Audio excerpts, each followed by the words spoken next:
Hello everyone, हमारा एक और चैप्टर कंप्लीट हो चुका है और अब हम स्टार्ट करने वाले हैं उस चैप्टर के क्वेश्चन आंसर्स को। दैट मींस कि मेटल्स एंड नॉन मेटल्स के बारे में जो हमने इतनी सारी चीजें पढ़ी हैं, अब हम उनके क्वेश्चन आंसर्स को देखते हुए चैप्टर को भी रिवाइज करते हुए चलेंगे ताकि हमें सारी की सारी चीजें थरर हो जाए और बिल्कुल क्लियर हो जाए हमारे माइंड में कि ये सारी चीजें किस तरह से रिएक्ट करती है, किसको हमें कैसे लर्न करना है और किसको रटना नहीं है। सिर्फ आसपास की चीजों को देख के समझ जाना है कि हाँ, ये चीज मेटल है और ये चीज नॉन मेटल है।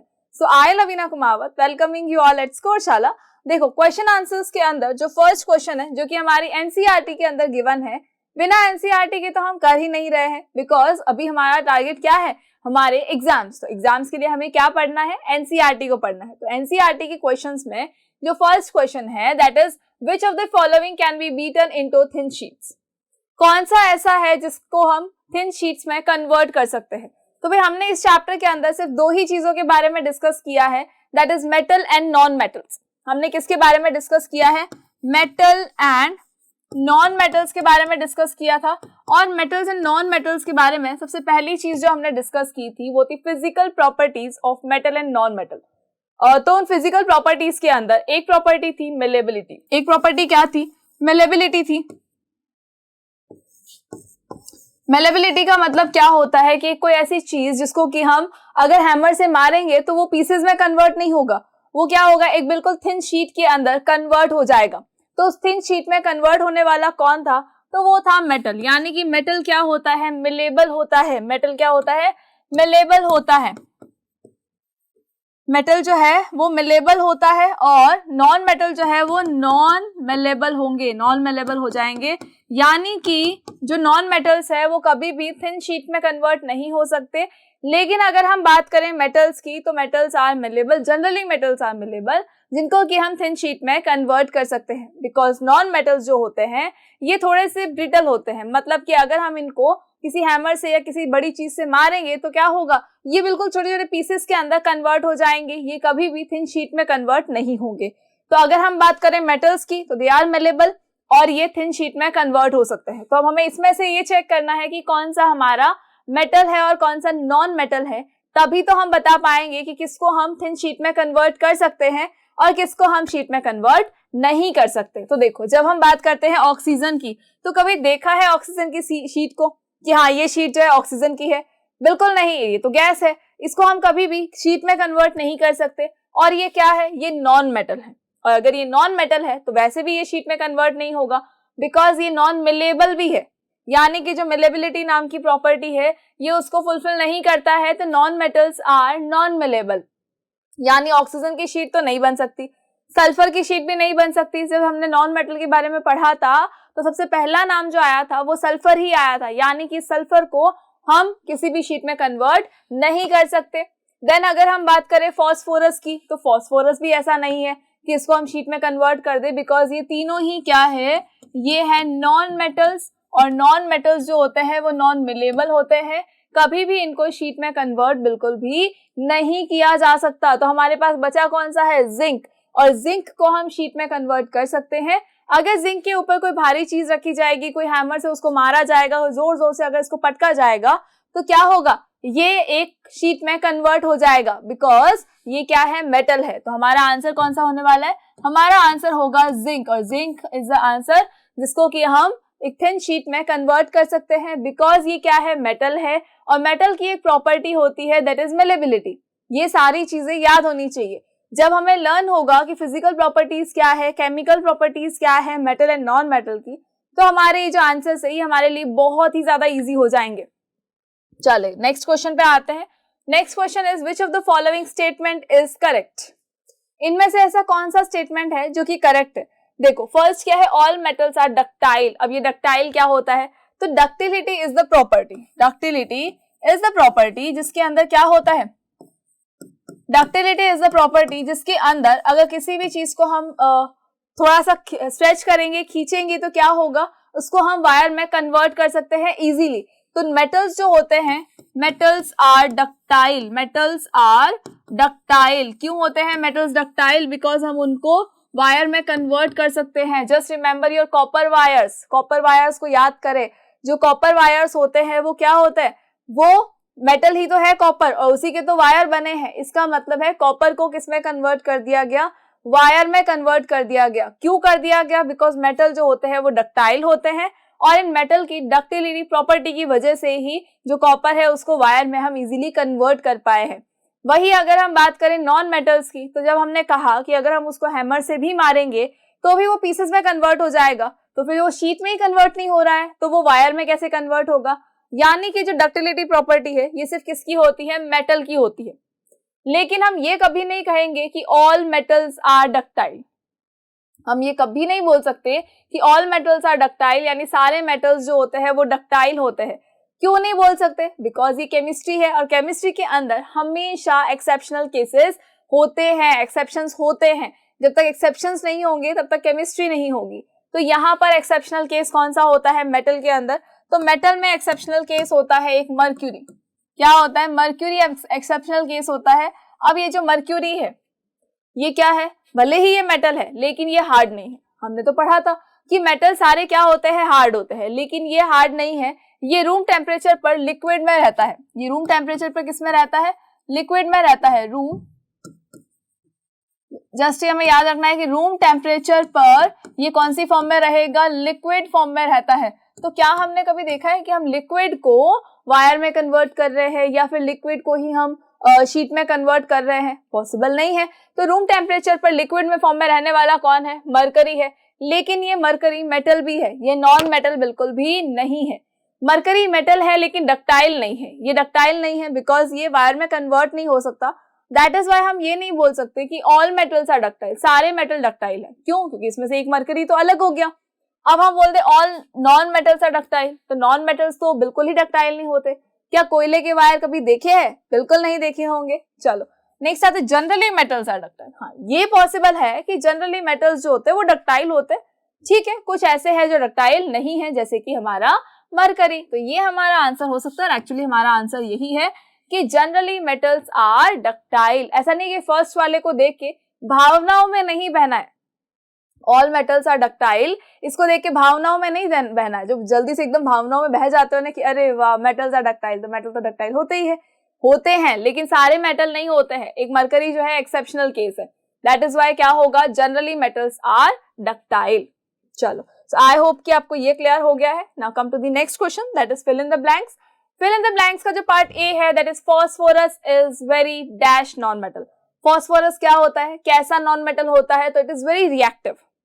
फॉस्फोरस जो है ये बहुत ही ज्यादा रिएक्टिव होता है। बेसिकली नॉन मेटल्स जो होते हैं वो कम ही रिएक्टिव होते हैं, लेकिन जो फॉस्फोरस होता है ये बहुत ज्यादा रिएक्टिव होता है और ये नॉन मेटल भी है।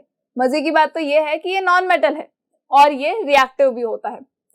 Next is metals are dash conductors of heat. Metal जो है वो कैसे कंडक्टर होते हैं? हीट के एंड किसके? इलेक्ट्रिसिटी के। हमने दो ही चीजों की कंडक्टिविटी पढ़ी है। जब हमने कंडक्टिविटी प्रॉपर्टी के बारे में पढ़ा था तो हमने दो ही चीजों की कंडक्टिविटी पढ़ी थी। एक हमने पढ़ी थी हीट की कंडक्टिविटी और एक हमने पढ़ी थी इलेक्ट्रिसिटी की कंडक्टिविटी। तो हीट तो हमें गिवन है, तो हीट एंड इलेक्ट्रिसिटी। हम किसकी कंडक्टिविटी की बात कर रहे हैं? हीट एंड इलेक्ट्रिसिटी की बात कर रहे हैं। तो अब हीट और इलेक्ट्रिसिटी में अगर देखें तो क्या मेटल्स इनके गुड कंडक्टर होते हैं या बैड कंडक्टर होते हैं? तो देखो, जब हम बात करते हैं हीटिंग की, तो हीटिंग में हमको बहुत अच्छे से पता है कि जो हमारे घर का खाना पकाया जाता है उसके अंदर जो यूटेंसिल्स यूज किए जाते हैं खाना पकाते टाइम पे, वो किसके बने होते हैं? वो स्टील के बने होते हैं या वो कॉपर के बने होते हैं या फिर वो एल्यूमिनियम के बने होते हैं या वो आयरन के बने होते हैं। All these are metals. कभी भी हमने ये नहीं देखा होगा कि सल्फर के बर्तन बनाए गए हैं या फिर ये इसके कोल के बर्तन बनाए गए हैं। ये सारी चीजें हमने कभी नहीं देखी। इसका मतलब नॉन मेटल से कभी भी हम बर्तन नहीं बना सकते। डू यू नो कि हमारे घर में जो इमर्जन रॉड आती है जिससे कि हम पानी गर्म करते हैं, वो इमर्जन रॉड भी किसकी बनी होती है? वो भी एक मेटल की ही बनी होती है। यानी कि मेटल जो होता है वो गुड कंडक्टर होता है किसका? हीट का। हीट का तो बहुत ही गुड कंडक्टर है। तो क्या ये इलेक्ट्रिसिटी का बैड कंडक्टर होगा? बिल्कुल भी नहीं होगा। कैसे नहीं होगा? तो हमें पता है कि कॉपर क्या है? एक मेटल है। कॉपर क्या है? एक मेटल है। और इसी कॉपर से क्या बनाया जाता है? वायर बनाए जाते हैं। जो इलेक्ट्रिक वायर्स आते हैं वो कॉपर के या फिर एल्यूमिनियम के बनाए जाते हैं। And we know very well कि silver is a very good conductor. Silver क्या है? बहुत ही अच्छा कंडक्टर है। लेकिन हम सिल्वर का यूज क्यों नहीं करते हैं? बिकॉज सिल्वर थोड़ा सा एक्सपेंसिव होता है, इसलिए हम सिल्वर का यूज नहीं करते हैं, लेकिन हम कॉपर का और एल्यूमिनियम का यूज करते हैं। और मोस्टली हमने देखा है कि कॉपर के ही वायर्स होते हैं। तो जो कॉपर के वायर्स होते हैं, जो भी कॉपर के वायर्स है, वो क्या करते हैं, वो गुड कंडक्टर ऑफ इलेक्ट्रिसिटी है, तभी तो हमने कॉपर के वायर लगाए हैं। अदरवाइज हम किसी और के वायर लगाते तो हमारे घर में इलेक्ट्रिसिटी पहुंच ही नहीं पाती। कॉपर से जो इलेक्ट्रिक करंट है वो इजीली फ्लो हो रही है। क्यों? क्योंकि ये गुड कंडक्टर है इलेक्ट्रिसिटी का, and copper is a metal. That is why we can say कि metals are very good conductor of heat and electricity. अगर हम बात करते हैं हीट की या इलेक्ट्रिसिटी की, तो दोनों के ही गुड कंडक्टर कौन होते हैं? मेटल्स होते हैं। उसके अलावा अगर हम नॉन मेटल को देखेंगे तो they are very bad conductor of heat and electricity. Now come to the next part of fill in the blanks, that is iron is dash reactive then copper. Iron जो है कैसा reactive है copper से? Copper से अगर हम देखें तो क्या ये लेस रिएक्टिव है या फिर ये मोर रिएक्टिव है? तो हमने एक रिएक्टिविटी सीरीज देखी थी। उस रिएक्टिविटी सीरीज के अंदर हमने क्या देखा था? हमने फेरस को ऊपर देखा था, हमने आयरन को कहाँ देखा था? ऊपर, और कॉपर को देखा था नीचे की साइड में। याद होगा आपको कि एक रिएक्टिविटी सीरीज थी हमारे पास में। उस रिएक्टिविटी सीरीज में देखो क्या था, ये देखो, ये वाली हमारी रिएक्टिविटी सीरीज थी। इस रिएक्टिविटी सीरीज में हमने क्या देखा था कि जो टॉप मोस्ट है वो सबसे ज्यादा रिएक्टिव है। और ये हमको बहुत अच्छे से पता है कि पोटेशियम और सोडियम जो होते हैं दे आर कहते हैं हाईली रिएक्टिव। हाईली रिएक्टिव का मतलब इनको हम एयर में रखें तो भी ये आग पकड़ लेंगे, अगर हम इनको वाटर में रखें तब भी ये रिएक्शन करके आग पकड़ लेंगे। इनको कहाँ रखते हैं? केरोसिन के अंदर रखते हैं, ठीक है। तो ये हाईली रिएक्टिव होते हैं। फिर हम थोड़ा नीचे आते हैं, कैल्शियम बहुत अच्छा रिएक्टिव है, बहुत ज्यादा रिएक्टिव होता है, लेकिन सोडियम से थोड़ा सा कम ही होता है। एल्यूमिनियम की बात कर ले तो और थोड़ा कम हो गया। उसके और नीचे आ जाओ तो देखो ये हमारा फेरम है, यानी कि आयरन है। आयरन के और नीचे आए तो ये हमारा कॉपर है। तो लेस रिएक्टिव कौन हुआ? कॉपर। मोर रिएक्टिव कौन हुआ? फेरम। फाइन, आयरन क्या हुआ? मोर रिएक्टिव है। तो अगर हम बात करेंगे इस क्वेश्चन की तो iron is more reactive than copper, and as I told you कि you have to learn this reactivity series। अगर reactivity series learn नहीं होगी तो काफी सारे इस टाइप के क्वेश्चन जो है वो हम मिस कर जाएंगे। That is why इस सीरीज को लर्न करना बहुत जरूरी है। नेक्स्ट आ जाओ, metals react with acids to produce dash gas। ये हमने पढ़ा है कि मेटल जो है जब वो एसिड के साथ में रिएक्ट करते हैं तो वो क्या बनाते हैं। देखो, एक हमने सोडियम क्लोराइड के बारे में पढ़ा था कि सोडियम क्लोराइड है, ठीक है, NaCl है। सोडियम क्लोराइड क्या होता है? तो सोडियम क्लोराइड जो है वो बेसिकली हमारा कॉमन सॉल्ट होता है। सोडियम क्लोराइड क्या होता है? कॉमन सॉल्ट होता है, कॉमन सॉल्ट है, ठीक है, कॉमन सॉल्ट है ये हमारा। अब ये जो सोडियम क्लोराइड है, अगर हम इसकी रिएक्शन देखें कि किस तरह से बना है, तो अगर मैं बात करूं, सोडियम को हमने क्या किया? एसिड के साथ में रिएक्ट करवा दिया। सोडियम को हमने क्या किया? एसिड के साथ में रिएक्ट करवा दिया, मतलब कि HCl हाइड्रोक्लोरिक एसिड के साथ में हमने इसको रिएक्ट करवाया। तो रिएक्ट करने से क्या होगा? रिएक्ट करने से होगा ये कि यहाँ पर बन जाएगा NaCl, मतलब एक कॉमन सॉल्ट बन गया, और साथ ही साथ में क्या बन गया? हाइड्रोजन गैस रिलीज हो गई। यहाँ पे क्या हुआ? कॉमन सॉल्ट बना। कॉमन सॉल्ट बनने के साथ में हाइड्रोजन गैस जो है वो रिलीज हो चुकी है। तो अगर हम देखें कि मेटल को, ये क्या था? Na क्या था? सोडियम क्या था? सोडियम एक मेटल है, सोडियम एक मेटल है। इस मेटल को हमने किसके साथ रिएक्ट करवाया? एसिड के साथ में रिएक्ट करवाया। तो क्या हुआ? कौन सी गैस रिलीज हो रही है? कौन सी गैस प्रोड्यूस हो रही है? तो देखो, एक कॉमन सॉल्ट तो बन गया। इस सॉल्ट के साथ में कौन सी गैस रिलीज हुई है? हाइड्रोजन गैस रिलीज हुई है। और ये हमको कैसे पता चलेगा? तो ये हमको पता चलेगा कब? जब हम एक टेस्ट ट्यूब के अंदर ये एक्सपेरिमेंट करेंगे। जब हम एक टेस्ट ट्यूब लेंगे, उस टेस्ट ट्यूब के अंदर जब हम जो HCl है हमारा, हाइड्रोक्लोरिक एसिड है, जब उसके अंदर हम सोडियम पीस को डालेंगे तो क्या होगा?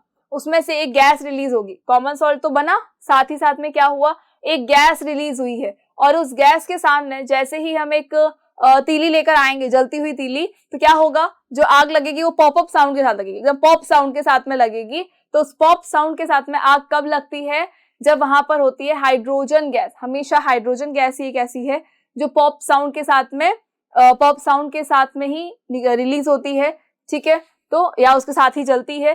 तो यानी कि मेटल को जब एसिड के साथ में रिएक्ट करवाया गया तो क्या बना? हाइड्रोजन गैस बनी। क्या बना यहाँ पर? हाइड्रोजन गैस जो है वो रिलीज हुई है। हाइड्रोजन गैस जो है प्रोड्यूस भी हुई है और वहां से रिलीज भी हुई है। So I hope कि आपको fill in the blanks clear हो गए हैं। Now come to the next question. Next question is true and false. वो कितने इजी से क्वेश्चन आ रहे हैं ना आपके पास, एमसीक्यूज आ रहे हैं, फिल इन द ब्लैंक्स आ रहे हैं, ट्रू फॉल्स आ रहे हैं ओनली। चले, so next question is mark true if the statement is true and mark F, यानी कि if the statement is false. अगर आपका स्टेटमेंट ट्रू है तो आप टी लिखेंगे, फॉल्स है तो एफ लिख देना है, ठीक है। चलो, the first part is generally non metals react with acid. Seriously non metals react करते हैं एसिड के साथ में? नो, हमने तो जब रिएक्शन पढ़ी थी, जब केमिकल प्रॉपर्टीज पढ़ी थी, तो हमने क्या कहा था कि मेटल्स जो है वो रिएक्ट करते हैं एसिड के साथ में, लेकिन नॉन मेटल्स जो है वो कभी भी एसिड के साथ में रिएक्ट बिल्कुल भी नहीं करते हैं, कभी रिएक्ट नहीं करेंगे वो। तो यहाँ पे क्या हो जाएगा, फॉल्स हो जाएगा। अगर यहाँ मेटल होता तो ये हमारे लिए सही होता, मेटल्स तो बेसिकली रिएक्ट करते भी है, लेकिन अगर हम बात करें नॉन मेटल्स की, they do not react with acid और बेस। फाइन, चलो नेक्स्ट वन है sodium is a very reactive metal. Obviously ये हम बोल सकते हैं कि हाँ ये बिल्कुल ट्रू है, और ये ट्रू क्यों है, बिकॉज सोडियम जो होता है वो बहुत ही ज्यादा रिएक्टिव मेटल होता है, बहुत ज्यादा रिएक्टिव है। इस रिएक्टिविटी सीरीज के अंदर भी हमें दिख रहा है कि सोडियम जो है वो हाईली रिएक्टिव है। और इस सीरीज के अलावा भी हमको पता है, हमने एक तांत्रिक वाला एग्जाम्पल देखा था कि जब तांत्रिक बाबा अपने नारियल के ऊपर पानी गिराते हैं और उससे जब आग लगती है और वो बोलते हैं कि आपके घर में भूत है, तो वहां पर भूत नहीं होता है, एक्चुअली वहां पर क्या होती है, साइंस होती है जो उन तांत्रिक बाबा ने लगाई थी। उन्होंने क्या किया था कि उस नारियल के ऊपर एक सोडियम का पीस रखा और उसके ऊपर गिराया पानी। तो बिकॉज उनको पता था कि जब सोडियम के ऊपर हम पानी डालेंगे तो सोडियम जो है हाईली रिएक्टिव होता है और उस पानी से क्या हो जाएगा, उसके अंदर आग लग जाएगी। तभी तो उन्होंने कहा कि आपके घर में भूत है। तो भूत नहीं था, वहां पर क्या था, सोडियम पीस रखा हुआ था। बिकॉज सोडियम बहुत ज्यादा हाईली रिएक्टिव होता है एयर एंड वाटर के साथ, दैट इज वाई इनको एयर एंड वाटर दोनों के ही कॉन्टेक्ट में नहीं रखा जा सकता। तो फिर इनको कहाँ रखेंगे, तो इन सोडियम को रखा जाता है केरोसिन के अंदर। इवन पोटेशियम को भी कहाँ रखा जाता है, केरोसिन के अंदर रखा जाता है। क्यों रखा जाता है, because they are highly reactive. अगर इनको आउटसाइड में कहीं रखा और बाई चांस ये हवा और पानी के कांटेक्ट में आ गए हैं तो क्या होगा, धमाका हो जाएगा, आग लग जाएगी बहुत ज्यादा। इसको बचाने के लिए क्या किया जाता है, इस सोडियम पीस को रखा जाता है आपके केरोसिन के अंदर डालकर। चलें, next thing is copper displaces zinc from zinc sulphate solution. Copper जो है वो डिस्प्लेस कर देता है जिंक को from zinc sulphate solution. Is it? देखो क्या बोल रहा है ये सी वाला क्वेश्चन, क्या बोल रहा है आपको, देयर इज अ बीकर। एक बीकर के अंदर क्या है, एक बीकर के अंदर है जिंक सल्फेट का सोल्यूशन। इस बीकर के अंदर एक सोल्यूशन है, कौन सा है, जिंक सल्फेट यानी ZnSO4 का सोल्यूशन है। जब ZnSO4 के सोल्यूशन के अंदर कॉपर डाला जाएगा, ठीक है, या फिर कॉपर टर्निंग्स डाली जाएगी, तो ये देखो ये हमने क्या डाल दिया, इसके अंदर कॉपर डाल दिया। अब होगा क्या, कॉपर क्या करेगा, क्या वो जिंक को डिस्प्लेस कर देगा? जियान ने जैसे नोबिता को डिस्प्लेस किया था, क्या वैसे ही कॉपर क्या करेगा, जिंक को डिस्प्लेस कर देगा?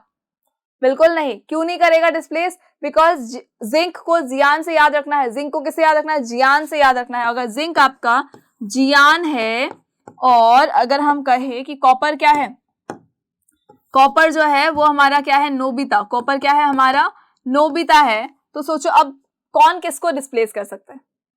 क्या नोबिता जियान को डिस्प्लेस कर सकता है? क्या नोबिता जियान को अपनी उस जगह से हटा के खुद वहां बैठ सकता है? बिल्कुल नहीं हो सकता। तो यानी कि कॉपर जो है वो जिंक को कभी भी डिस्प्लेस नहीं करेगा।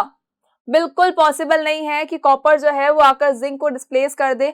हमेशा जिंक ही ऐसा होगा जो कॉपर को डिस्प्लेस करेगा, बिकॉज जिंक जो है वो ज्यादा स्ट्रॉन्गर होता है कॉपर के कंपैरेटिवली। और यहाँ हमने रिएक्टिविटी सीरीज में भी यही देखा है। रिएक्टिविटी सीरीज में हमने क्या देखा है कि देखो जिंक जो है ये हाईली रिएक्टिव है as compare to copper.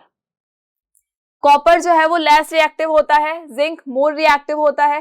That is why copper जो है वो कभी भी जिंक को डिस्प्लेस नहीं कर सकता। हमेशा जिंक ही ऐसा होगा जो कॉपर को डिस्प्लेस करेगा, because zinc is stronger than copper, zinc is highly reactive, more reactive than copper. तो यहां पर भी यही है, नो रिएक्शन हो जाएगी। यहाँ पे क्या होगा, no reaction. No reaction because जब नोबिता जियान को वहां देखेगा बैठा हुआ तो चुपचाप वहां से भाग जाएगा, वहां आसपास में भी नहीं भटकेगा। तो जब कॉपर को जिंक सल्फेट के सोल्यूशन में डाला जाएगा तो कॉपर कभी भी जाके जिंक को नहीं छेड़ेगा, ये अपना चुपचाप मस्त वहां पे घूमता रहेगा। ठीक है, तो यहाँ पे क्या होगा, नो रिएक्शन, बिकॉज कॉपर कभी भी जिंक को डिस्प्लेस बिल्कुल भी नहीं कर सकता है। पॉसिबल ही नहीं है कि ये उसको डिस्प्लेस कर दे। The next question is coal can be drawn into wires, क्या कोल जो है वो वायर्स में ड्रॉन किया जा सकता है? ठीक है, अच्छा इसका आंसर हमारा फॉल्स था। जो कोल है क्या उसको हम वायर्स में कन्वर्ट कर सकते हैं? तो कभी कोयले के वायर देखे हैं क्या? तो इसका आंसर तो वैसे ही फॉल्स हो गया। और हमने अभी ये भी पढ़ा था कि मेटल्स जो होते हैं वो डक्टाइल होते हैं, मेटल्स जो है वो वायर में कन्वर्ट हो सकते हैं, दैट इज वाई कॉपर को हमने वायर में कन्वर्ट कर दिया था। लेकिन अगर हम बात करें कोल की, तो कोल क्या है? एक नॉन मेटल है। Coal is a non metal, और नॉन मेटल्स कभी भी डक्टाइल नहीं होते हैं। Non metals are non ductile. तो जब ये डक्टाइल नहीं है तो यानी ये वायर में कन्वर्ट नहीं होगा। जैसे ही इसके ऊपर कोई मारेगा तो क्या होगा? ये खुद ही पीसेस के अंदर कन्वर्ट हो जाएगा, और पीसेस में कन्वर्ट होने के बाद में तो ये वायर में कैसे कन्वर्ट हो सकता है? दैट इज वाई हम ये कहेंगे कि कोल को वायर में कन्वर्ट बिल्कुल भी नहीं किया जा सकता, ये पॉसिबल ही नहीं है। चलो और आगे बढ़ते हैं, हम नेक्स्ट क्वेश्चन पे आते हैं। देखो बहुत इजी से क्वेश्चन है, तो ज्यादा सोचने की जरूरत भी नहीं है, ज्यादा एकदम कंफ्यूज होने की जरूरत भी नहीं है।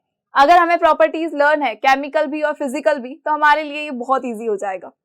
The next question is some properties are listed in the following table. कुछ प्रॉपर्टीज जो है वो इन टेबल के अंदर लिखी है कि भी अपीयरेंस है, हार्डनेस है, मेलेबिलिटी है, डक्टिलिटी है, हीट कंडक्शन है, कंडक्शन ऑफ इलेक्ट्रिसिटी। ठीक है, these are the properties. Now distinguish between metals and non metals on the basis of these properties.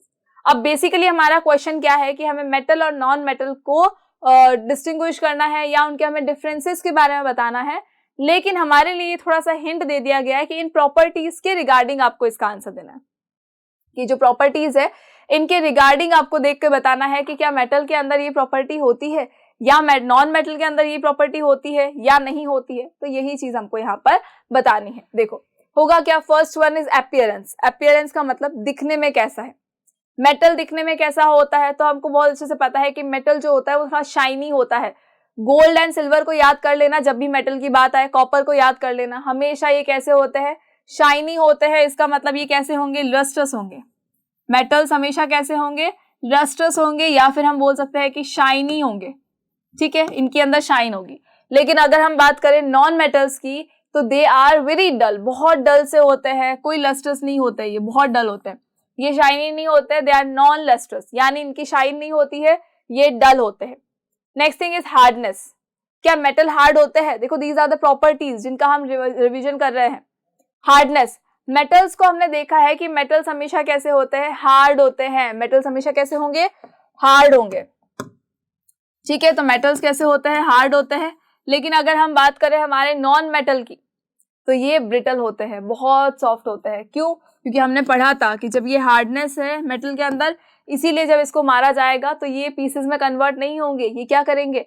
ये शीट में या वायर में कन्वर्ट हो जाएंगे। लेकिन अगर हम बात करें नॉन मेटल की, तो दे आर वेरी सॉफ्ट, जिसको कि अगर मारेंगे थोड़ा सा भी तो वो पीसेस में कन्वर्ट हो जाएंगे। और याद किसको रखना है यहाँ पर? तो नॉन मेटल्स में हमारे पास है ग्रेफाइट, जो हमारी पेंसिल की लेड में आता है। पेंसिल की जो लेड होती है उसके अंदर क्या आता है? ग्रेफाइट आता है। तो जो ग्रेफाइट है वो बहुत जल्दी टूट जाता है, शार्प करते करते भी कई बार होता है कि वो लेड टूट जाता है। तो ये क्या है? बहुत सॉफ्ट होता है, तो ये कभी भी हार्ड नहीं हो सकता। लेकिन अगर हम मेटल्स की बात करें तो ये हार्ड होते हैं। ठीक है, नेक्स्ट आ जाओ मेलेबिलिटी। मेलेबिलिटी में क्या होता है? तो मेलेबिलिटी इज द प्रॉपर्टी जहां पर हम किसी भी चीज को थिन शीट में कन्वर्ट कर सकते हैं। तो यहाँ पर हम क्या याद रखेंगे? यहाँ पर हम याद रखेंगे एल्यूमिनियम फॉइल को।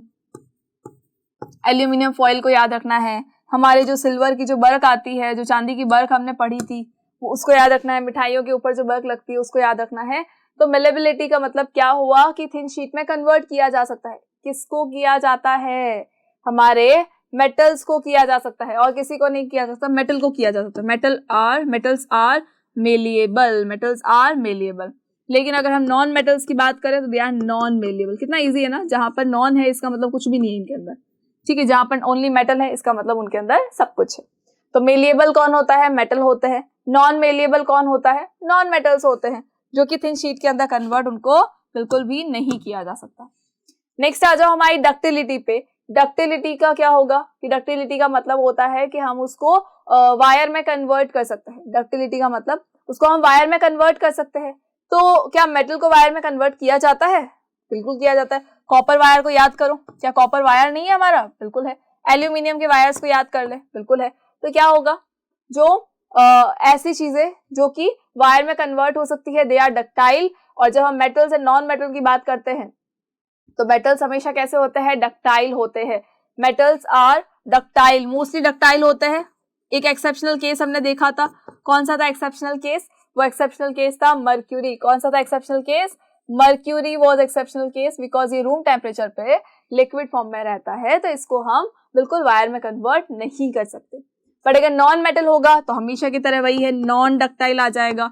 नॉन डक्टाइल मतलब कि इसको हम वायर में कन्वर्ट नहीं कर सकते बिकॉज हमने कोयले के वायर तो कभी देखे ही नहीं। कोयला हमको पता है कि वो नॉन मेटल होता है और जब उसको मारा जाता है तो वो पीसेस में कन्वर्ट हो जाएगा, यानी वो मिलेबल भी नहीं होगा और वो डक्टाइल भी नहीं होने वाला है। That is why non metals are soft, dull, non malleable and non ductile. The next one is heat conduction. The property is heat conduction. क्या मेटल्स और नॉन मेटल्स जो है वो हीट के कंडक्टर होते हैं? तो हमने अभी प्रीवियस क्वेश्चन में देखा था कि मेटल्स जो है they are very good conductor of heat, good conductor of heat. लेकिन अगर हम बात करें नॉन मेटल्स की तो they are very bad conductor of heat. Non metals की अगर हम बात कर ले they are very bad conductor of heat, उनको हीट से कोई मतलब नहीं है। आपने देखा होगा कि जो हमारे एल्यूमिनियम के कुकर होते हैं, तो एल्यूमिनियम का कुकर क्यों बनाया गया, ताकि वो खुद भी गर्म हो और हमारे खाने को भी पका दे। लेकिन अगर हम उसके हैंडल की बात करें तो वो हैंडल हमेशा कैसा होता है, नॉर्मल वो ठंडा ही रहता है, कभी भी आप उसको पकड़ सकते हो। चाहे कितनी भी देर हमारा एल्यूमिनियम का जो कुकर है वो गैस पे रखा था, फिर भी हम उसको वहां हैंडल से पकड़ सकते हैं। जो ब्लैक कलर का हैंडल होता है उसको हम पकड़ सकते हैं बिकॉज जो ब्लैक कलर का हैंडल है वो किससे बना है, वो नॉन मेटल से बना है। और इस नॉन मेटल से बनने की वजह से ही हम उसको इजीली पकड़ पाते हैं। और उसको पकड़ पाने का मतलब क्या हुआ कि जो नॉन मेटल्स है they are bad conductor of heat, they are very bad conductor of heat. Next अगर हम देखें कंडक्टिविटी ऑफ इलेक्ट्रिसिटी, तो इलेक्ट्रिसिटी की कंडक्टिविटी में तो हमको बहुत अच्छे से पता है कि जो मेटल होता है उसी के तो कॉपर वायर बनाए जाते हैं जिससे कि इलेक्ट्रिसिटी फ्लो होती है, जिसके अंदर इलेक्ट्रिक करंट फ्लो होती है। तो हमारे घरों में अगर हमको इलेक्ट्रिसिटी चाहिए तो हमें क्या करना पड़ेगा, मेटल की ही वायर का यूज करना पड़ेगा। और अगर आपको लगता है कि नहीं हमें इलेक्ट्रिसिटी नहीं चाहिए तो हम नॉन मेटल की तरफ जा सकते हैं। तो जो मेटल्स होते हैं they are very good conductor of electricity, good conductor of electricity. लेकिन अगर हम बात करें नॉन मेटल्स की, they are very bad conductor of electricity. ठीक है, they are very bad conductor of electricity. चलो और आगे बढ़ते हैं, नेक्स्ट क्वेश्चन पे आते हैं। आई होप कि आपको ये सारी प्रॉपर्टीज क्लियर हो गई होंगी। मेटल की यही सारी प्रॉपर्टीज हमने डिस्कस की थी। दे वर द फिजिकल प्रॉपर्टीज जिनको हम देख के बता देंगे, जिस चीज को देख के हम बता देंगे कि हाँ ये मेटल है और ये नॉन मेटल है। कौन सी थी, तो फिजिकल प्रॉपर्टीज थी। हर जगह हम केमिकल प्रॉपर्टीज का यूज नहीं कर सकते, तो फिजिकल प्रॉपर्टीज ये वाली है। अगर आपने नहीं भी पढ़ा है तो भी आई होप कि आपको ये रिवाइज हो गया होगा। नहीं पढ़ा है तो आपको ये समझ में भी आ गया होगा कि भी कौन कौन सी प्रॉपर्टीज होती है और इनकी वजह से कहाँ कहाँ पर इनका यूज किया जाता है। So the next question is give reasons for the following. हमें क्या करना है, इन सबके रीजंस के बारे में बताना है, यानी कि जो हमें स्टेटमेंट्स गिवन है उन स्टेटमेंट के रीजन बताने हैं कि एक्चुअली ऐसा क्यों होता है। तो द फर्स्ट थिंग इज कि aluminium foils are used to wrap food items. Aluminium foil का यूज किया जाता है रैप करने में फूड को। अब जो भी फूड आइटम्स होता है, इवन हमारे घर के अंदर अगर हमने देखा हो चपाती को अगर रैप करना है या अगर पराठे को रैप करना है तो क्या किया जाता है, एल्यूमिनियम फॉइल यूज की जाती है। मार्केट से अगर हम बर्गर लेकर आ रहे हैं या फिर अगर पिज्जा तो नहीं बोलेंगे, पिज्जा तो उसमें नहीं आता है, लेकिन अगर बर्गर को आप देखेंगे वो रैप होके आता है। या अगर हम अदर चीजों को देखें, अगर हम छोले कुलचे की बात करें तो उसमें से जो कुलचा होता है वो भी रैप होके आता है एल्यूमिनियम फॉइल के अंदर। तो बेसिकली इनको एल्यूमिनियम फॉइल के अंदर रैप क्यों किया जाता है और किसी में रैप क्यों नहीं किया जा सकता। तो वी नो वेरी वेल कि जो मेटल्स होते हैं दे आर मेलेबल। मेटल्स की एक प्रॉपर्टी होती है, मेटल्स आर मेलिएबल। तो जो मेटल्स जो होते हैं वो मेलिएबल होते हैं और मेलिएबल का मतलब है कि उनको हम थिन शीट्स में कन्वर्ट कर सकते हैं। अब बाकी सबको तो कन्वर्ट करे ना करे, लेकिन हाँ हम एल्यूमिनियम को तो हम मोस्टली देखते हैं कि वो क्या होता है, बहुत ही जल्दी थिन शीट में कन्वर्ट हो जाता है।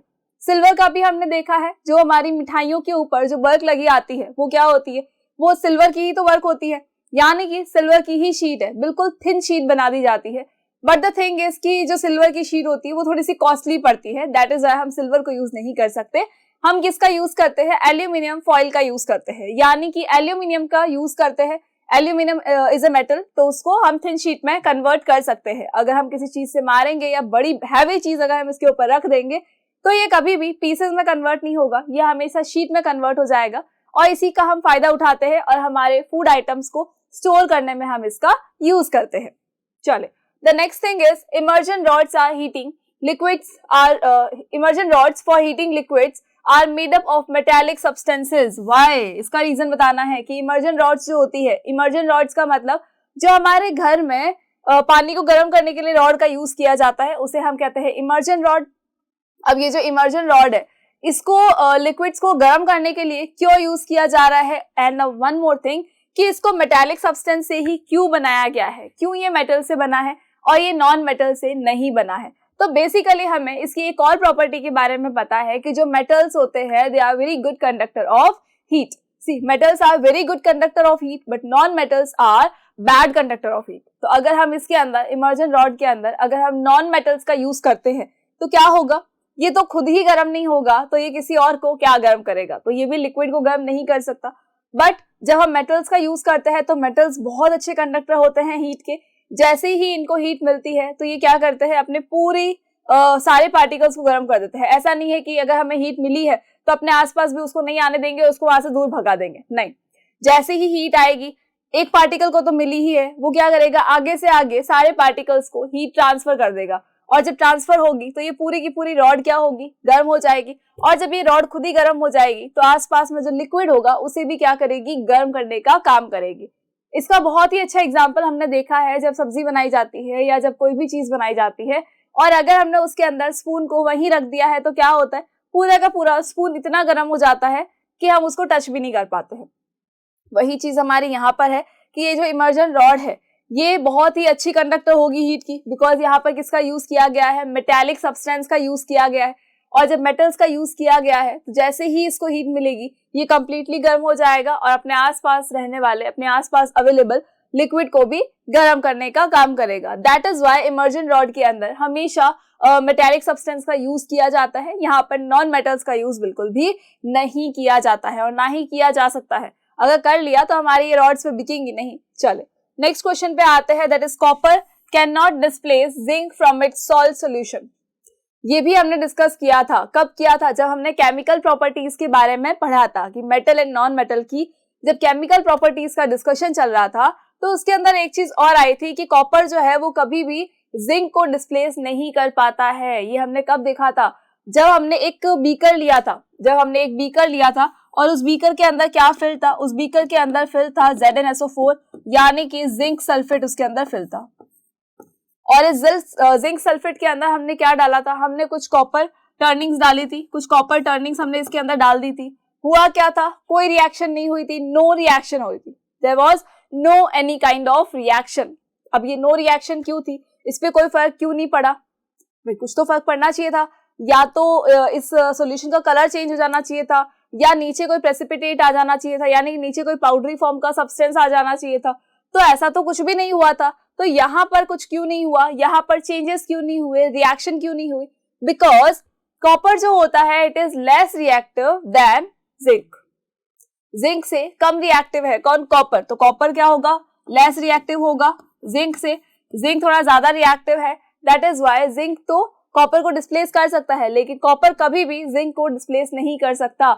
ये हमने कैसे याद किया था? रिएक्टिविटी सीरीज तो थी हमारे पास में, लेकिन साथ ही साथ हमने याद किया था जियान और नोबिता से। जियान और नोबिता से कैसे याद किया था? तो देखो यहाँ तो हमारे पास सिर्फ जिंक और कॉपर की बात की गई है, लेकिन जब हमने इसको डिस्कस किया था तो हमने पढ़ा था जिंक, फेरस यानी आयरन और कॉपर, तीनों के बारे में हमने पढ़ा था। और हमने कहा था कि जो जिंक है उसको तो हम जियान मान लेते हैं, जो आयरन है उसको हम मान लेते हैं सुनियो, और जो हमारा कॉपर है उसको हम मान लेते हैं Nobita. Now the common sense is कि भाई जियान जो है वो सबसे ज्यादा स्ट्रॉन्गर है, सबसे ज्यादा स्ट्रॉन्ग है, स्ट्रॉन्गेस्ट है ये। और सुनियो क्या है? स्ट्रॉन्गर है लेकिन स्ट्रॉन्गेस्ट नहीं है, क्योंकि जियान इससे ज्यादा स्ट्रॉन्ग हो जाता है। लेकिन जब हम सुनियो से भी आगे बढ़ते हैं तो हमें पता चला कि भाई नोबिता तो बिल्कुल ही वीक है, उस पे तो सुनियो भी आके जोर जबरदस्ती कर सकता है और जियान भी आकर जोर जबरदस्ती कर सकता है, और एक्चुअली ये लोग करते भी है। तो होगा क्या? होगा ये कि जब इनमें से इन तीनों में से किसी भी दो की रिएक्शन करवाई जाएगी तो होगा ये कि जिंक जो है वो तो इन दोनों पे जोर जबरदस्ती करेगा और इन दोनों को ही अपने प्लेस से डिस्प्लेस कर देगा, अपनी जगह से हटा देगा और वहां जाकर खुद बैठ जाएगा।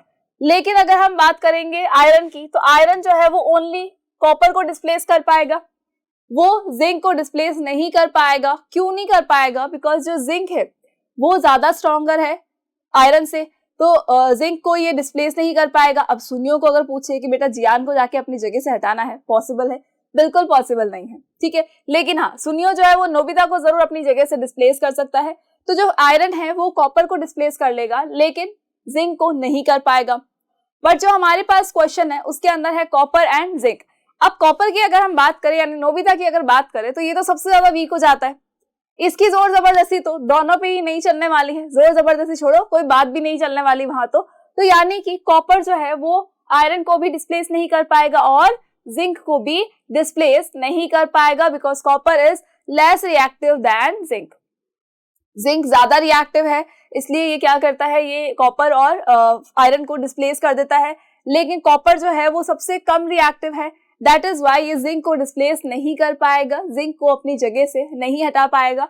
तो ये बस यही तो पूछा है क्वेश्चन में कि copper can not displace zinc, why? Because copper is less reactive than zinc. Copper जो है वो कम रिएक्टिव है जिंक से, दैट इज वाई ये इसको डिस्प्लेस नहीं कर पा रहा है। हाँ, अगर हम बात करें कि जिंक की, तो जिंक जरूर कॉपर को डिस्प्लेस कर सकता है, because zinc is more reactive then copper. चलो, the next question is sodium and potassium are stored in kerosene. Sodium और पोटेशियम को किसमें स्टोर किया जाता है? केरोसिन के अंदर स्टोर किया जा रहा है। क्यों किया जाता है, रीजन बताना है। तो जब हम रिएक्टिविटी सीरीज की बात करते हैं तो हमको बहुत अच्छे से पता है कि सोडियम एंड पोटेशियम जो है वो सबसे टॉप पे आते हैं। सबसे टॉप पे क्यों आ रहे हैं? Because they are highly reactive. Sodium and potassium are highly reactive, ये बहुत ही ज्यादा रिएक्टिव होते हैं। सबसे ज्यादा रिएक्टिव यही दोनों है। ये क्या करेंगे, किसी भी चीज को देखेंगे और रिएक्ट कर देंगे। ज्यादा गुस्से वाला है, बहुत ज्यादा गुस्से वाला है। तो इन्होंने अगर चाहे एयर को देखा है, चाहे इन्होंने वाटर को देखा है, तो भी ये क्या कर देंगे, गुस्सा करेंगे। यानी कि ये बहुत जल्दी रिएक्ट कर देंगे। बहुत जल्दी रिएक्ट करेंगे मतलब देखो, हमने इसको किससे याद किया था? हमने इसको तांत्रिक बाबा से याद किया था, नारियल से याद किया था कि नारियल के ऊपर अगर हमने सोडियम पीस को रखा और उसके ऊपर अगर हम पानी गिराते हैं तो क्या होगा, आग लग जाएगी। इसका मतलब कि हमारे घर में भूत है, जबकि हमारे घर में भूत होता नहीं है, ऐसी कोई चीज नहीं होती है। लेकिन फिर भी हम ये चीज मान लेते हैं बिकॉज ऑफ अंधविश्वास। तो अंधविश्वास तो हमें करना नहीं है, क्योंकि हमें पता है कि हमने स्कोरशाला के एक वीडियो में पढ़ा था, मैम ने बता दिया था कि जो सोडियम है वो हाईली रिएक्टिव होता है। अगर इसको पानी के साथ में छोड़ दिया गया तो क्या होगा, ये आग पकड़ लेगा और ये पूरे में ब्लास्ट कर देगा, पूरी जो लैब है वो ब्लास्ट हो जाएगी। दैट इज वाई जब लैब्स के अंदर सोडियम को या पोटेशियम को रखा जाता है तो इनको पानी और हवा से दूर रखने के लिए हमेशा इसको केरोसिन में डुबो के रखा जाता है। बिकॉज केरोसिन क्या एक तरह का ऑयल है, तो ऑयल क्या करेगा, वाटर से और एयर से इसका कांटेक्ट नहीं होने देगा। अब ऑयल में आपने देखा ही होगा कि पानी जो है वो क्या करता है, ऑयल और पानी कभी मिक्स नहीं हो पाता है। तो सोडियम पीस जो है ये कभी भी पानी और हवा के कांटेक्ट में ना आए, इसका ध्यान रखने के लिए ही केरोसिन के अंदर इनको डुबो के रखा जाता है। तो बस इतना याद रखना है, sodium and potassium are highly reactive, that is why इनको क्या करेंगे, केरोसिन में डुबो के रखेंगे, because they react with air and water and fire takes place. चले, नेक्स्ट क्वेश्चन है, देखो इस तरह से हमें इसका आंसर करना है, ठीक है। मैंने आपको आंसर जस्ट एक्सप्लेन किया है, लेकिन आप क्या करेंगे, इस तरह से आंसर लिखेंगे, बिकॉज हमारे पास एग्जामिनर हमारे सामने नहीं बैठा होता है कि बेटा ठीक है इसका आंसर बताओ, अब वो सुन लेगा और आपको मार्क्स दे देगा। तो ये तो हमारे ओरल एग्जाम्स में होता है, लेकिन जब रिटर्न की बात आएगी तो आपको इस तरह से आंसर तो लिखना ही पड़ेगा। So just take a screenshot and learn it. चलो, रटना बिल्कुल भी नहीं है, बिल्कुल नहीं रटना है। आगे बढ़ते हैं, नेक्स्ट क्वेश्चन पे आते हैं। Next question is, can you store lemon pickle in an aluminium utensil. क्या आप लेमन पिकल को, लेमन पिकल का मतलब क्या हुआ कि जो नींबू का अचार होता है, नींबू के अचार को क्या आप एल्यूमिनियम के किसी बर्तन के अंदर स्टोर कर सकते हैं? तो अगर हम हमारे घर की बात करें तो हमारे घर के अंदर क्या होता है, जो अचार है या नींबू है या कोई भी ऐसा सिट्रस फ्रूट है जो कि जिसके अंदर क्या है, एसिड है, तो उसको किसमें स्टोर किया जाता है? या तो चीनी मिट्टी के बर्तन में स्टोर किया जाएगा या फिर उसको कांच की बर्नियों में स्टोर किया जाएगा। कभी हमारे घर के अचार को देखा है कि हमने कोई कॉपर का यूटेंसिल था या कोई एल्यूमिनियम का यूटेंसिल था उसके अंदर डाल के रख दिया? नहीं देखा होगा। क्यों नहीं देखा है? बिकॉज जो मेटल्स होते हैं वो हमेशा क्या करते हैं, एसिड के साथ में रिएक्ट करते हैं और उससे क्या बनाते हैं, हाइड्रोजन गैस रिलीज करते हैं और एक सॉल्ट बनाते हैं। तो जब वो हाइड्रोजन गैस बना रहे हैं और एक सॉल्ट बना रहे हैं, इसका मतलब क्या है, वो हमारे लिए पॉइजनस चीजों को बना रहे हैं और टॉक्सिक सब्सटेंसेस को प्रोड्यूस कर रहे हैं। तो वही टॉक्सिक सब्सटेंसेस हमारी बॉडी के अंदर जाकर हमें नुकसान पहुंचाते हैं। इसीलिए कभी भी एसिड वाली चीजों को किसी मेटल कंटेनर के अंदर नहीं रखा जाता है, ना ही एल्यूमिनियम कंटेनर में रखा जाएगा, ना ही आयरन कंटेनर में रखा जाएगा, और ना ही कॉपर कंटेनर में उसको रखा जाएगा। उसे हमेशा किस में रखेंगे, कांच की बर्नियों में रखेंगे, या फिर हम बोल सकते हैं कि जो हमारे चीनी मिट्टी के बर्तन होते हैं उसके अंदर इनको रखा जाता है। तो आई होप कि इतनी चीज आपको क्लियर हो गई है। और नेक्स्ट टाइम से अब अगर आपको बोला जाए कि अचार को हम लेमन के अचार को वो भी हम किसी बर्तन में रख रहे हैं, एल्यूमिनियम का कोई बर्तन है उसमें, तो बिल्कुल भी नहीं रखना है। एक और चीज जो हमें याद रखनी है वो ये कि हमने कॉपर के बर्तनों को साफ करते हुए देखा होगा मम्मी को कई बार, कि जो पीतल के बर्तन होते हैं, जो तांबे के बर्तन होते हैं, या फिर जो एल्यूमिनियम के बर्तन होते हैं, उनके ऊपर जब खाना बनाते बनाते कभी कभी वो काले पड़ जाते हैं और वो साफ नहीं होते हैं। तो मम्मी क्या करती है, एक नींबू लेती है और उसको उसके ऊपर रगड़ देती है, और जब नींबू उसके ऊपर रगड़ा जाता है तो क्या होता है, एकदम से उसका कलर जो है वो शाइनी हो जाता है, फिर से वो चमकदार हो जाता है, और जो उसके ऊपर सब्सटेंसेस चिपके हुए थे जिसकी वजह से वो बहुत ही गंदा सा लग रहा था, तो वो वहां पर से हट जाते हैं और वो साफ हो जाता है। तो बस इसी से हम देख सकते हैं कि कितना जल्दी नींबू ने क्या किया, रिएक्ट किया उसके ऊपर, यानी एसिड ने क्या किया, मेटल के साथ में रिएक्ट किया और उससे क्या बनाया, पॉइजनस सब्सटेंस या टॉक्सिक सब्सटेंस बनाया। अब अगर यही चीज हमारी बॉडी में जाएगी तो डेफिनेट सी बात है ना कि बिल्कुल हमारी बॉडी जो है वो खराब हो जाएगी, हमारी बॉडी को वो हार्म करेगा। तो हमें ऐसा कुछ भी नहीं करना है।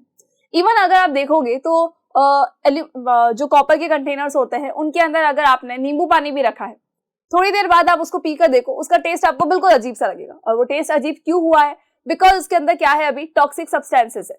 चले, सो आई होप कि आपको अब क्लियर है। अब आप कभी भी नेक्स्ट टाइम से लेमन के पिकल को एल्यूमिनियम के बर्तन में नहीं रखने वाले हैं, हमेशा उसे किस में रखना है, चीनी मिट्टी के बर्तनों में या फिर ग्लास के बर्तनों में, मतलब कांच के जो जार होते हैं उनके अंदर रखना है। चले, next question is, in the following table some substances are given in column 1 and in column 2 some uses are given. देखो, कुछ सब्सटेंसेस के नाम हमें कॉलम 1 में गिवन है, कुछ यूजेस के नाम है जो हमें कॉलम 2 के अंदर गिवन है। हमें क्या करना है, इन दोनों को मैच करना है। अब इन दोनों को मैच करते टाइम पे हमें सिर्फ एक चीजें याद रखनी है कि जितने भी हमने मेटल्स और नॉन मेटल पढ़े थे उनके यूजेस के बारे में सोचना है। हमने एक लास्ट वीडियो देखा था जिसके अंदर हमने पढ़ा था मेटल के और नॉन मेटल के यूजेस के बारे में, तो बस उन्हीं को याद रखना है और उससे हमारा ये आंसर आ जाएगा। कैसे आएगा, तो देखो, गोल्ड की अगर हम बात कर ले तो क्या वो थर्मोमीटर्स में यूज किया जाता है, बिल्कुल भी नहीं, थर्मोमीटर्स में तो इसका यूज नहीं किया जाता। क्या इससे इलेक्ट्रिक वायर बनाया जाता है, अब सोचो अगर गोल्ड से इलेक्ट्रिक वायर बनेंगे तो क्या हमारे घर में इलेक्ट्रिक वायर बचेंगे, कोई ना कोई बाहर के वायर तो चोरी करके ले ही जाएगा, तो क्या इलेक्ट्रिसिटी हमारे घर तक पहुंच पाएगी, बिल्कुल भी नहीं पहुंच पाएगी। नेक्स्ट हम आते हैं, अगर रैपिंग फूड, क्या फूड को रैप करने में कभी देखा है गोल्ड की फॉइल हम यूज कर रहे हैं, पॉसिबल नहीं है ये। नेक्स्ट आता है ज्वेलरी, यस, गोल्ड से ज्वेलरी बनती है, ये हमको बहुत अच्छे से पता है, बचपन से हम देखते आ रहे हैं, हमारे घर के अंदर हमने ज्वेलरी देखी भी है। तो किससे बनाई जाती है, गोल्ड से बनाई जाती है, तो इसको हम किससे मैच करेंगे, गोल्ड से मैच कर देंगे, गोल्ड को ज्वेलरी से मैच कर देंगे। नेक्स्ट हम आते हैं आयरन पे, कि आयरन का यूज कहाँ कहाँ हो सकता है, तो थर्मोमीटर में तो हमने आयरन का यूज कहीं नहीं देखा है, ना हमने इलेक्ट्रिक वायर में आयरन को कभी देखा, ना ही हमने फूड रैपिंग में आयरन को देखा, कभी देखा है फूड रैपिंग हो रही है लेकिन लोहे की फॉइल से हो रही है, नॉट पॉसिबल ना, सपने में भी नहीं आता हमारे तो, क्योंकि हमें पता है कि वो एल्यूमिनियम फॉइल होती है। नेक्स्ट आ जाओ मशीनरी, यस, हैवी जो मशीनरी होती है वो हमेशा किससे बनी होती है, आयरन से ही बनी होती है। इवन अगर हम हमारे घर की सेविंग मशीन देखेंगे, यानी कि सिलाई मशीन अगर देखोगे तो वो भी किससे बनी होती है, आयरन की ही बनी होती है। और अगर फैक्ट्रीज के अंदर हम बात कर ले बड़ी बड़ी मशीनों की, तो वो भी किससे बनी होती है, आयरन की ही बनी होती है। तो ये आयरन से क्या हो जाएगा, मशीनरी हो जाएगी, यानी इस आयरन का आंसर क्या हो गया, ई। इसको हम किससे मैच करेंगे, ई से मैच करेंगे। गोल्ड को हम मैच कर देंगे डी से, तो डी और ई तो हमारे कैंसिल हो चुके हैं। आगे आते हैं एल्यूमिनियम, ये हमने अभी देखा है कि एल्यूमिनियम जो है किसमें यूज किया जाता है, फूड को रैप करने में यूज किया जाता है, बिकॉज एल्यूमिनियम से क्या बनता है, फॉइल बनती है एल्यूमिनियम की। तो एल्यूमिनियम की जो फॉइल होती है वो हमेशा किसमें काम में आएगी, फूड रैपिंग में काम में आएगी। तो एल्यूमिनियम को हमें मैच करना है फूड रैपिंग से, यानी हम इसको मैच करेंगे सी से। नेक्स्ट आ जाओ कार्बन पर, अब ये कार्बन कहाँ यूज आएगा, तो कार्बन को कभी थर्मोमीटर्स में नोट किया है क्या, बिल्कुल नहीं देखा हमने। इलेक्ट्रिक वायर्स में कार्बन नहीं, कभी सुना भी नहीं हमने। क्या कार्बन का यूज फ्यूल में किया जा सकता है, तो याद करो फ्यूल में क्या क्या होता है, कोल हम देख सकते हैं, पेट्रोल हम देख सकते हैं। जनरली जब हम गाड़ियों की बात करते हैं तो हम क्या कहते हैं कि जब गाड़ियां चलती है तो एक ब्लैक कलर का स्मोक निकलता है, ब्लैक कलर का धुआं निकलता है, और उसके अंदर हमेशा क्या होता है, कार्बन डाइऑक्साइड होती है। तो क्या कार्बन हुआ, बिल्कुल हुआ, यानी कि कार्बन को हम किसमें यूज करते हैं, फ्यूल में यूज करते हैं। तो ये आ जाएगा F, यहाँ पर आ गया। अब देखो CDEF ये ऑलरेडी हमने यूज कर लिए हैं। अब हमारे पास 2 ऑप्शंस बचते हैं और 2 ही हमारे पास क्वेश्चंस है, इनको मैच करना है। तो देखो next one is copper. Copper कहाँ दिखता है हमें? तो कॉपर हमें हमेशा दिखाई देता है इलेक्ट्रिक वायर्स के अंदर। जब भी आप इलेक्ट्रिक वायर्स की बात करोगे तो हमेशा वो वायर्स किससे बने होते हैं? कॉपर के ही बने होते हैं। तो कॉपर को हम किससे मैच कर देंगे? इलेक्ट्रिक वायर यानी कि बी से मैच कर देंगे। लास्ट आता है मरकरी और लास्ट हमारे पास क्या बचा है? थर्मोमीटर्स बचा है। And we know very well कि थर्मोमीटर के अंदर हमेशा उसके बल्ब में क्या होता है? उसके बल्ब में हमेशा होता है मरकरी। तो मरकरी क्यों रखा जाता है? बिकॉज ये रूम टेम्परेचर पर लिक्विड फॉर्म में होता है। मरकरी इज एन एक्सेप्शन और मरकरी वो मेटल है जो कि रूम टेम्परेचर के ऊपर लिक्विड फॉर्म में होता है। दैट इज वाई इसका यूज थर्मोमीटर्स में किया जाता है। अब अगर थर्मोमीटर्स में हम किसी और का यूज करेंगे तो वो तो मेल्ट ही नहीं होगा, तो हमें पता ही नहीं चलेगा कि पर्टिकुलर पेशेंट का टेम्परेचर कितना है। तो मरकरी जो है वो हमें बहुत अच्छे से और बहुत ही आराम से बता देती है कि पर्टिकुलर पेशेंट का टेम्परेचर कितना है। तो उसके अकॉर्डिंग हम ये अज्यूम कर लेते हैं या हम ये समझ जाते हैं कि उस पेशेंट को फीवर है या फिर नहीं है और किस तरह से उसको ट्रीट करना है।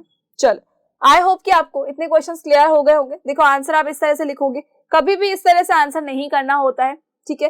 क्यों नहीं? क्योंकि बहुत ज्यादा हौच पौच हो जाता है। यहाँ पर हमें लगता है कि कितना गंदा काम किया हुआ है, राइट? तो हमें हमेशा आंसर किस फॉर्म में करना है? इस फॉर्मेट में करना है कि जब क्वेश्चन लिखा है उसी के सामने हम क्या कर दे? उसका आंसर लिख दे, ताकि एग्जामिनर को भी प्रॉब्लम ना हो उसको चेक करने में और नंबर देने में, क्योंकि हमें तो ओवरऑल नंबर ही तो चाहिए, अदरवाइज हम इतनी मेहनत क्यों कर रहे हैं।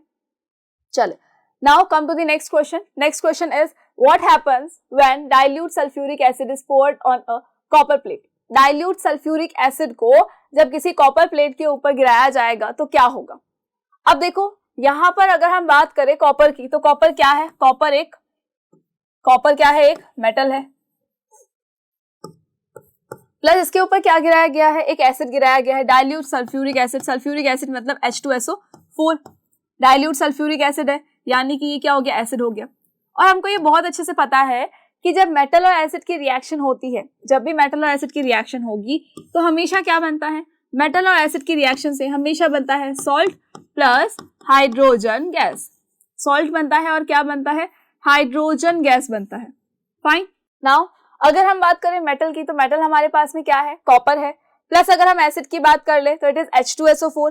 अब कॉपर और H2SO4 जब दोनों को मिलाया जाएगा, यानी कॉपर के ऊपर जब H2SO4 को डाला जाएगा, तो ये हमेशा एक दूसरे के कांटेक्ट में आते ही क्या करेंगे? रिएक्ट करेंगे और रिएक्ट करके क्या बनाएंगे? सॉल्ट बनाएंगे। और सॉल्ट कौन सा? तो हमें पता है कि जैसे ही H2 हाइड्रोजन को ये देखेगा कॉपर, तो ये क्या करेगा? उसको डिस्प्लेस कर देगा। और डिस्प्लेस करेगा मतलब क्या हो जाएगा? CuSO4 बन जाएगा। CuSO4 बनेगा एंड प्लस बन जाएगी हाइड्रोजन गैस। प्लस क्या बनेगी? हाइड्रोजन गैस बनेगी। तो देखो यही हो गया कि डाइल्यूट सल्फ्यूरिक एसिड को जब कॉपर प्लेट के ऊपर डाला जाएगा तो क्या होगा? ये सॉल्ट में कन्वर्ट हो जाएगा, CuSO4 में कन्वर्ट हो जाएगा और साथ ही साथ क्या बना देगा? हाइड्रोजन गैस बना देगा। तो हमेशा याद रखनी है सारी प्रॉपर्टीज को। जब मेटल और नॉन मेटल की आपको फिजिकल और केमिकल दोनों ही प्रॉपर्टीज लर्न होगी तो आप बहुत ही आसानी से इन सबके आंसर्स दे पाएंगे। चले, next question is, iron nails are placed in copper sulphate solution. अगर आयरन नेल्स को कॉपर सल्फेट के सॉल्यूशन में डाला जाएगा तो क्या होगा? तो देखो ये तो हमारे ए का आंसर था, हम आ जाते हैं हमारे बी के आंसर पे। थोड़ा कलर भी चेंज कर लेते हैं। नाउ देखो यहाँ पर क्या हो रहा है? यहाँ पर हमारे पास में है एक बीकर और उस बीकर के अंदर हमने क्या डाला है? उस बीकर के अंदर हमने डाला है कॉपर सल्फेट का सॉल्यूशन। और देखो कॉपर सल्फेट का सॉल्यूशन भी कैसा होता है? ब्लू कलर का ही होता है। तो यहाँ पर हमने डाल दिया कॉपर सल्फेट का सॉल्यूशन। नाउ हम इसके अंदर अब क्या डालेंगे? एक आयरन की नेल डालेंगे। एक आयरन की नेल मतलब एक नेल डाल देते हैं हम यहाँ पे। ओके, इसको हटा देते हैं यहाँ से। चलो हटो। नाउ यहाँ हम लिख देते हैं कि ये कॉपर सल्फेट है और इसके अंदर हमने क्या डाला? एक आयरन की नेल डाल दी है। ठीक है, इसको हम एज्यूम कर ले कि ये हमारी क्या है? नेल है। तो ये हो गई आयरन नेल। आयरन नेल का मतलब क्या हो गया कि हमने आयरन को किसके कांटेक्ट में डाल दिया है? CuSO4 के कांटेक्ट में डाला है। जब हम इसको थोड़ी देर के लिए रख देते हैं तो हमें ये दिखाई दिया कि भाई जो इसका ब्लू कलर था, जो कॉपर सल्फेट था, ये बिल्कुल लाइट ब्लू कलर का था। तो ये जो लाइट ब्लू कलर है ये किस में कन्वर्ट हो गया? ये ब्लू कलर कन्वर्ट हो गया एकदम लाइट ग्रीन कलर में। लाइट ग्रीन कलर में कन्वर्ट हो गया। और प्लस क्या हुआ? ये जो आयरन नेल थी, इस नेल के ऊपर एक रेडिश ब्राउन कलर का कुछ सब्सटेंस लग गया। इस नेल के ऊपर क्या हुआ? नेल के ऊपर एक सब्सटेंस लगा। कौन सा सब्सटेंस लगा? कुछ रेडिश ब्राउन टाइप का कुछ सब्सटेंस लगा। हमें नहीं पता ये क्या था, लेकिन ये रेडिश ब्राउन टाइप का कुछ सब्सटेंस लग गया। ठीक है, अब ये रिएक्शन क्यों हुई? अभी हमने यही कहा कि भी आयरन नेल को कॉपर के सल्फेट के सोल्यूशन में डाला गया है तो उसकी इक्वेशन हमें बतानी है। तो बेसिकली अगर हम देखें तो यही हुआ है, इसके अंदर कॉपर सल्फेट का सोल्यूशन था जो कि ब्लू कलर का था, बिल्कुल लाइट ब्लू कलर का था। थोड़ी देर के बाद जब हमने इसको देखा तो इसमें क्या हो गया, वो लाइट ग्रीन कलर का हो गया और जो नेल हमने डाली थी उस नेल के ऊपर एक रेडिश ब्राउन कलर का सब्सटेंस लग गया। तो बेसिकली हुआ क्या, तो इसके इक्वेशन से हम एक बार देखते हैं कि इसमें क्या हुआ है। देखो इक्वेशन के लिए फिर हम कलर चेंज कर लेते हैं, इसका आंसर थोड़ा सा ऊपर आ जाए, यहाँ हम देख लेते हैं। देखो क्या था, पहले CuSO4 था एंड CuSO4 में हमने क्या डाला था, आयरन को डाला था। आयरन मतलब कि फेरस को डाला था, आयरन का मतलब हमने इसके अंदर फेरस को डाला, ठीक है। अब होगा क्या, अब होगा ये कि हमें ये बहुत अच्छे से पता है कि एक रिएक्टिविटी सीरीज के अंदर जो फेरस होता है वो शून्यों का काम करेगा और जो कॉपर है वो नोबिता का काम करेगा, यानी कि कॉपर जो है बहुत ज्यादा वीक है। जैसे ही शून्य जो है कॉपर उसको नोबिता को जाके देखेगा कि ये यहाँ पे बैठा है किसी के साथ में, तो क्या चाहेगा कि हमेशा वहां से इसको हटा के मैं बैठ जाऊं उसके पास में, ठीक है। तो होगा क्या, वैसे ही क्यों चाहता है हमेशा, बिकॉज शून्य जो है उसको लगता है कि वो बहुत ज्यादा हैंडसम है, तो हर एक लड़की के साथ में उसको होना चाहिए। दैट इज वाई वो हमेशा क्या करता है, नोबिता को वहां से डिस्प्लेस करने की कोशिश करता है। तो यहाँ पर भी यही होगा, क्या होगा कि ये जो फेरस है ये ज्यादा रिएक्टिव है कॉपर से, तो ये फेरस क्या करेगा, कॉपर को अपने प्लेस से डिस्प्लेस कर देगा, यानी अपनी जगह से वहां से हटा देगा। तो फेरस जो है किसके साथ चला जाएगा, SO4 के साथ, तो यहाँ बन जाएगा फेरस सल्फेट प्लस कॉपर जो है वो अलग से सेपरेट हो जाएगा। कॉपर जो SO4 के साथ में था वहां से सेपरेट होकर अलग हो जाएगा और जो फेरस पहले अलग था वो अब SO4 के साथ में ज्वाइन होकर क्या बना देगा, फेरस सल्फेट बना देगा, ठीक है। और ये ऐसा क्यों हुआ, because ferrous is more reactive than copper. जो फेरस है वो ज्यादा रिएक्टिव है कॉपर से और कॉपर जो है वो वीक हो जाता है फेरस के comparatively. That is why ferrous क्या कर रहा है, कॉपर को डिस्प्लेस कर देता है अपने प्लेस से, लेकिन कॉपर इसके अंदर कुछ भी नहीं कर पाता है। तो it was the word equation जो कि हमें क्वेश्चन में पूछी गई थी कि भी कॉपर सल्फेट और फेरस को ज्वाइन किया तो क्या बन गया, फेरस सल्फेट बना एंड कॉपर बन चुका है। फाइन, चलो आई होप कि ये भी आपको क्लियर हो गया होगा। देखो कुछ चीजें ऐसी ना आपको लगा होगा बहुत कॉम्प्लिकेटेड है, तो इट्स नॉट कॉम्प्लिकेटेड। अगर हमें लगता है कि नहीं हमें और डिटेल में इसको पढ़ना है तो आप हमारे वीडियोस भी देख सकते हो जहां पर हमने पूरे के पूरे चैप्टर को बहुत ही समराइज फॉर्म में बहुत ही अच्छे से उसको आप एक्सप्लेन किया है। तो आई होप कि अगर जब आप उसको देखेंगे तो उसके बाद आपको किसी भी टॉपिक में कोई भी प्रॉब्लम नहीं आएगी। अभी तो हम जस्ट क्या कर रहे हैं, एक थोड़ा सा क्विक रिविजन भी कर रहे हैं क्वेश्चन आंसर्स के साथ साथ में। चलिए, so the next question is Saloni took a piece of burning charcoal and collected the gas evolved in a test tube. सलोनी ने क्या किया है, एक पीस लिया है बर्निंग चारकोल का। There is a piece of charcoal, ठीक है। सपोज हमने ये माना कि भाई ये जो है ये किसका पीस है, ये चारकोल का पीस है और इस चारकोल के पीस को हमने क्या कर दिया, बर्न कर दिया, मतलब कि अब इसके अंदर आग लग रही है अभी, और सलोनी ने उसको लिया है and collected the gas evolved in a test tube. अब इसमें से जो भी गैस निकलेगी उस गैस को इसने क्या किया, उस गैस को इसने कलेक्ट कर दिया है किसमें, एक टेस्ट ट्यूब के अंदर। एक टेस्ट ट्यूब के अंदर इसने क्या कर दिया, उसको कलेक्ट कर दिया है यहाँ पर, ठीक है। अब ये गैस किसके अंदर है, इस टेस्ट ट्यूब के अंदर है। Now how will she find the nature of the gas. अगर इसको इस गैस का नेचर फाइंड आउट करना है कि भाई ये जो गैस है ये एसिडिक है या फिर बेसिक है, गैस जो है वो एसिडिक नेचर की है या फिर बेसिक नेचर की है, अगर ये पता करना है तो हम कैसे करते हैं। एंड बेसिकली हमको पता है, हमने ये चीज देखी है, कहाँ देखी है, जब हम केमिकल प्रॉपर्टीज के बारे में डिस्कस कर रहे थे तब हमने देखा था कि जब भी कोई मेटल या नॉन मेटल जो है वो जब एयर के साथ कांटेक्ट में आता है, यानी कि जब वो एयर से रिएक्ट करता है, यानी ऑक्सीजन से जब वो रिएक्ट करता है तो वो किस तरह से बिहेव करता है और वो कौन से नेचर का हो जाता है। तो अगर हम चारकोल को जला रहे हैं, चारकोल को जलाने का क्या मतलब हुआ कि चारकोल का ऑक्सीजन के साथ में रिएक्शन हो रहा है, ऑक्सीजन के साथ में रिएक्शन होगा तो क्या हुआ, इसमें से एक गैस निकली है। अब उस गैस का नेचर आपको बताना है कि भाई ये जो गैस आई है ये एसिडिक है या फिर ये बेसिक है। तो हमें करना क्या है, हमें करना ये है कि जब इस टेस्ट ट्यूब के अंदर इसने गैस को इकट्ठा कर लिया है, gas has been collected in the test tube, अब क्या होगा, इस टेस्ट ट्यूब के अंदर आप क्या डालेंगे, वाटर डाल देंगे।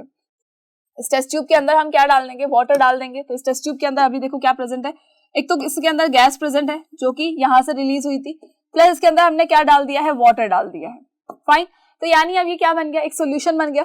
अब उस सोल्यूशन के अंदर आप क्या डालेंगे, इस सोल्यूशन के अंदर हम डालेंगे लिटमस पेपर। इस सोल्यूशन के अंदर हम दोनों ही लिटमस पेपर डालेंगे, रेड एंड ब्लू दोनों ही डाल के चेक करना। अब कौन चेंज हो जाता है उसके अकॉर्डिंग हम बता देंगे कि एसिड है या फिर बेस है, ठीक है। तो जब हमने इसके अंदर लिटमस पेपर डाला तो लिटमस पेपर हमने दोनों डाले थे, रेड भी डाला था और एक ब्लू भी डाला था। अब बेसिकली अगर हम देखें तो हमें पता है कि जो चारकोल है ये क्या है, एक नॉन मेटल है। चारकोल क्या है, एक नॉन मेटल है। Charcoal is a non metal. और हमने जब रिएक्शंस पढ़ी थी, केमिकल प्रॉपर्टीज पढ़ी थी मेटल और नॉन मेटल की, तो जो फर्स्ट था वो यही था, रिएक्शन विद एयर, यानी रिएक्शन विद ऑक्सीजन।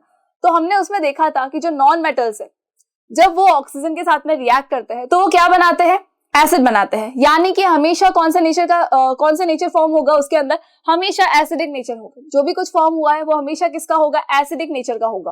तो हमने इसके लिए अंदर देखा था कि जब ब्लू लिटमस पेपर जो है वो रेड में कन्वर्ट हो जाएगा। इसमें जब आप देखेंगे तो हमेशा क्या होगा, रेड और ब्लू आपने दोनों डाले तो जो रेड लिटमस पेपर है, जो इसमें रेड लिटमस पेपर आप डालेंगे उस पर तो कोई रिएक्शन नहीं होगी, कुछ भी नहीं होगा। लेकिन जब आपने ब्लू लिटमस पेपर डाला तो क्या हो जाएगा, ब्लू जो है वो हमेशा किस में कन्वर्ट होगा, रेड में कन्वर्ट हो जाएगा। ठीक है, ब्लू जो लिटमस पेपर है वो किस में कन्वर्ट हो गया, रेड में कन्वर्ट हो गया। इसका मतलब क्या हुआ, जब blue litmus paper red litmus paper में कन्वर्ट हो जाता है, इसका मतलब जो भी सॉल्यूशन है वो कौन सा नेचर का है, वो हमेशा एसिडिक नेचर का होता है। ठीक है, तो ये हम श्योर हो गए यहाँ पर कि जो चारकोल है जब इसको जलाया जाएगा और इसकी गैस को कलेक्ट करके चेक किया जाएगा कि ये कौन से नेचर का है, तो उस गैस के अंदर हम वाटर को मिक्स करके एक सॉल्यूशन बना लेंगे। उस सॉल्यूशन के अंदर हम रेड और ब्लू दोनों लिटमस पेपर को डालेंगे और जब दोनों को डाला तो क्या हुआ, ब्लू लिटमस पेपर जो है वो रेड में कन्वर्ट हो गया। यानी कि ये कौन से नेचर का है, एसिडिक नेचर का है। और हमको पता है कि नॉन मेटल्स जब एयर के साथ में या ऑक्सीजन के साथ में रिएक्ट करते हैं तो हमेशा कौन सा नेचर प्रोड्यूस होता है, एसिडिक नेचर ही बनता है। इसका मतलब चारकोल क्या है, एक नॉन मेटल है। अब चारकोल की रिएक्शन जब हमने करवाई ऑक्सीजन के साथ में, यानी कि कार्बन की रिएक्शन करवाई हमने ऑक्सीजन के साथ में, तो क्या बना, CO2 बना। और ये इस गैस का नेचर कौन सा है, तो एसिडिक नेचर है। फाइन, और यही इक्वेशन हमें सेकंड में पूछा भी गया है। देखो, write down word equation for all the reactions taking place in this process. तो बस यही रिएक्शन पूछी है। इसके अंदर क्या था, कार्बन था, कार्बन को हमने जलाया यानी ऑक्सीजन के साथ में रिएक्शन करवाई तो कौन सी गैस बनी, CO2 गैस बनी। और ये CO2 गैस कहाँ है, अभी इसके अंदर है। ठीक है, और CO2 को हमने किसके साथ रिएक्ट करवाया, वाटर के साथ में रिएक्ट करवाया, वाटर के अंदर मिक्स कर दिया तो क्या हुआ, इसने ब्लू लिटमस पेपर को रेड में कन्वर्ट किया। इसका मतलब ये कौन से नेचर की है, एसिडिक नेचर की है।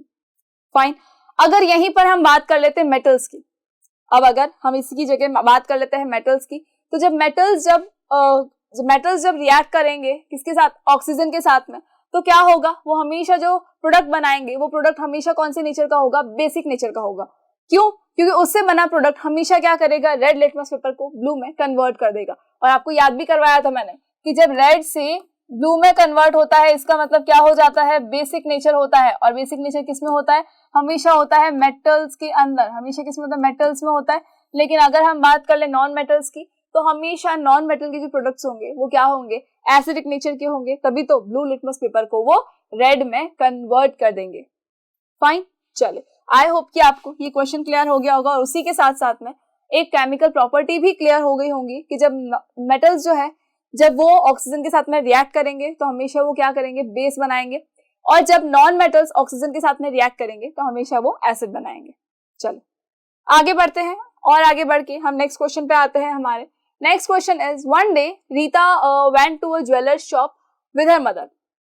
एक दिन जो रीता थी वो अपनी मदर के साथ में कहाँ गई, ज्वेलर्स शॉप पे गई। अब देखो यहाँ पे कौन है, ये है मदर, ये कौन है, यहाँ पर है मदर, और इस मदर के साथ में कौन है, एक छोटी सी रीता।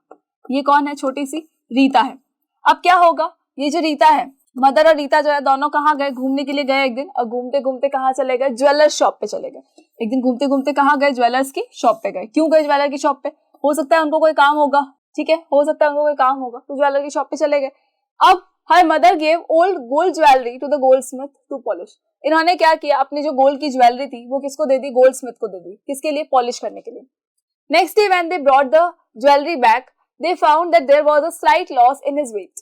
अब क्या हुआ, उन्होंने ज्वेलरी किसको दी, गोल्डस्मिथ को दी, सुनार को दे दी ज्वेलरी कि भी आप इस पे क्या करना, पॉलिश कर देना। कई बार होता है ना कि हमारी ज्वेलरी जो है थोड़ी सी डल लगने लगती है, तो क्या किया जाता है, उसके ऊपर पॉलिश की जाती है। और मोस्टली आपने देखा होगा चांदी की जो चीजें होती है उनके ऊपर सोने की पॉलिश तो रहती ही रहती है। और वैसे भी अगर हम चांदी की चीजें भी देख ले तो थोड़े टाइम के बाद वो डल हो जाती है, तो उसकी पॉलिश के लिए दिया जाता है। जब पॉलिश के लिए दिया गया तब तक तो ठीक था, लेकिन जब वापस लिया गया तो उन्होंने चेक करवाया तो उनको पता चला कि स्लाइट डिफरेंस है इसके वेट में, मतलब हो सकता है कुछ माइनर मिलीग्राम्स का डिफरेंस है इसके अंदर। Can you suggest a reason for the loss in weight. But the problem is कि जो वेट का लॉस हुआ था उसमें मदर ने किसी को कुछ नहीं कहा, ज्वेलर्स सुनार को भी कुछ नहीं कहा, गोल्डस्मिथ को भी कुछ नहीं कहा, और आराम से उसको वो ले आई घर पे और यूज कर रही है। तो हुआ क्या, हुआ ये कि जो ज्वेलर था, जो गोल्डस्मिथ था, उसने क्या किया, उस ज्वेलरी को फिर से शाइनी बनाने के लिए उसको एक सोल्यूशन के अंदर डाला। उस ज्वेलर ने क्या किया, एक सोल्यूशन के अंदर डाला। उस सोल्यूशन के अंदर डालने से क्या हुआ, सोल्यूशन के अंदर डालने से उसके ऊपर की जो डलनेस थी वो निकल गई और जो शाइनी लेयर थी वो एकदम से बाहर आ गई। जो ऊपर की जब वो एक लेयर वहां से रिमूव हो चुकी है, तो उस रिमूव होने वाली लेयर की वजह से ही क्या हुआ है कि उसका जो वेट है थोड़ा सा कम हो चुका है। देखो एक बार इसको फिर से सुनिएगा, ये बहुत कीमती चीजों में से आता है। क्यों आता है, क्योंकि हमारे भी घर में गोल्ड की ज्वेलरी होती है, सिल्वर की ज्वेलरी होती है, और मोस्टली हम भी क्या करते हैं, पॉलिश के लिए देते हैं, लेकिन कभी चेक नहीं करते कि इसके अंदर माइनर डिफरेंस आया है, और कभी इसका रीजन जानने की कोशिश नहीं करते। तो ये जो माइनर डिफरेंस आया है, ये क्यों आया है, ये इसलिए कि गोल्ड जो ये आपका गोल्डस्मिथ था, उसने क्या किया, एक कंटेनर लिया, उसके अंदर एक सोल्यूशन डाला जिसको किंग्स वाटर भी कहते हैं। उस सोल्यूशन में डालने के बाद में क्या हुआ, उस सोल्यूशन में डालने के बाद में जब इसने गोल्ड की ज्वेलरी यहाँ पर डाल दी, तो क्या होगा, उसके ऊपर की जो एक लेयर है वो वहां से रिमूव हो जाएगी और शाइनी लेयर इसमें से बाहर आ जाएगी। तो जो एक ऊपर की लेयर रिमूव हो गई है, इसी की वजह से क्या हो रहा है, इसी की वजह से वेट का लॉस हो चुका है, और हमारी जो गोल्ड ज्वेलरी है या सिल्वर ज्वेलरी है वो थोड़ी सी माइनर वेट लॉस कर चुकी है अपना डाइटिंग की, बिना डाइटिंग के। चले, सो नेक्स्ट टाइम अगर कभी ज्वेलरी पर पॉलिश लगवाने जाए तो इस चीज को जरूर नोट करें कि कितनी ज्वेलरी जो है आपकी कम हो चुकी है, यानी कितने मिलीग्राम ज्वेलरी आपकी कम हो चुकी है। फाइन, चलो, इसीलिए आपने ये भी सुना होगा कि जनरली ज्वेलरी को ज्यादा पॉलिश नहीं करवाया जाता। जनरली घर में ये कहा भी जाता है कि ज्यादा पॉलिश करवाएंगे ना तो ये कम हो जाएगी वेट में। अब ये भी तो सोचने वाली बात है ना कि ज्वेलरी को पॉलिश करवाई है हमने तो वेट लॉस कैसे हुआ, तो वेट लॉस हुआ है इस सॉल्यूशन की वजह से। ये जो सॉल्यूशन है, एक्वारेजिया नाम है इसका, सॉल्यूशन को कहते हैं एक्वारेजिया, या फिर जैसे कि मैंने आपको बताया किंग्स वाटर कहते हैं इसको। इस किंग्स वाटर में होता क्या है, तो देखो HNO3 यानी नाइट्रिक एसिड। HNO3 का मतलब क्या होता है, नाइट्रिक एसिड होता है। HNO3 मतलब नाइट्रिक एसिड, ये वन पार्ट होगा, और साथ ही साथ HCl का मतलब होता है हाइड्रोक्लोरिक एसिड। हाइड्रोक्लोरिक एसिड, तो ये जो हाइड्रोक्लोरिक एसिड और साथ ही साथ में क्या है, नाइट्रिक एसिड है, दोनों को जब मिक्स किया गया तो कौन सा सोल्यूशन बना, एक्वारेजिया सोल्यूशन बना, यानी किंग्स वाटर बना। इसी के अंदर डालने की वजह से क्या हो रहा है, उस ज्वेलरी का थोड़ा सा वेट लॉस हो चुका है। चल, सो आई होप कि आपको ये सारे क्वेश्चंस क्लियर हो गए होंगे। दैट मीन्स कि हमने चैप्टर तो कंप्लीट कर ही लिया था, साथ ही साथ हमने क्वेश्चन आंसर्स को देखते देखते इस चैप्टर का रिवीजन भी कर लिया है, एंड आई होप कि अब आपको इसके अंदर कोई भी प्रॉब्लम नहीं होने वाली है। Now we are going to start a new chapter, जो कि हम नेक्स्ट वीडियो में स्टार्ट करने वाले हैं। तब तक के लिए थैंक यू सो मच।